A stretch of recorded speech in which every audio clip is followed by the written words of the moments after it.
Good morning सगळ्यांना. आज आहे शुक्रवार आणि आज निमेशची सकाळी सकाळी मॅच आहे. त्यामुळे मी 6:30लाच उठले आणि त्यालाही उठवून दिलं. तो फ्रेश व्हायला गेला तोपर्यंत मी त्याच्या टिफिनची तयारी करत होते.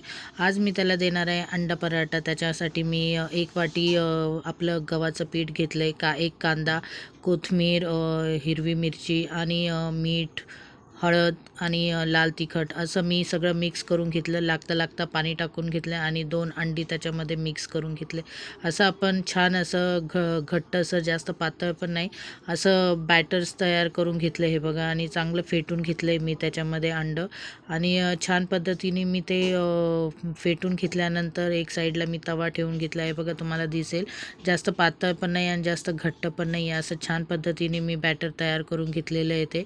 आणि मग ते तवा गरम झाल्यानंतर त्याच्यावर तेल टाकून मी आपण जसं थालीपीठ वगैरे बनवतो त्या पद्धतीने हा अंडा पराठा बनवायचा आहे. खूप सोपा पण आहे आणि छान लागतो खायला. मुलांना आवडतो पण आणि झटकीपट होऊन जातो तो. आता सकाळी सकाळीच तर त्याला काही जेवण जाणार नाही, त्याच्यामुळे त्याला हाच नाश्ता मी दिला. म्हटलं टिफिनला हाच घेऊन जा, कारण तिकडे गेल्यावर तो 9-9:30 वाजता तरी खाईल, म्हणजे नाश्ता तरी करेल. म्हणून मग हे असे 2 पराठे मी त्याच्यासाठी बनवून देणार होते आज.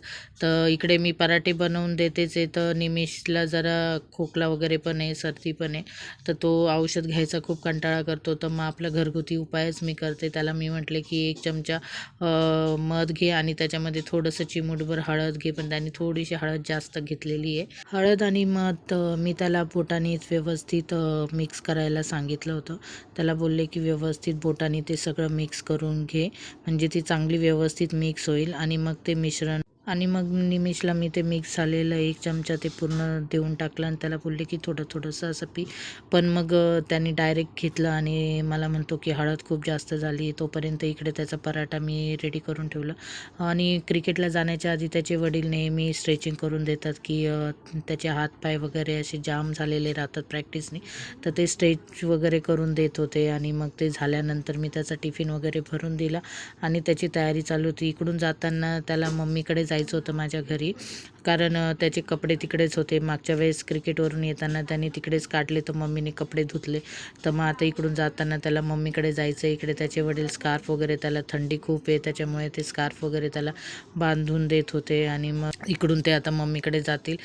त्याची खूप घाई असते क्रिकेटच्या वेळेस की पटकन चला 8 वाजेचं रिपोर्टिंग असतं त्यांचं ग्राउंडवर, म्हणून त्यांची खूप घाई असते. आता हे निघाले आहे. आम्ही एकमेकांना बाय केलं आणि पुढचे कामाला लागले. आणि आज सकाळचं वातावरण इतकं सुंदर वाटत होतं. चला भेटू नेक्स्ट व्हिडिओमध्ये. बाय.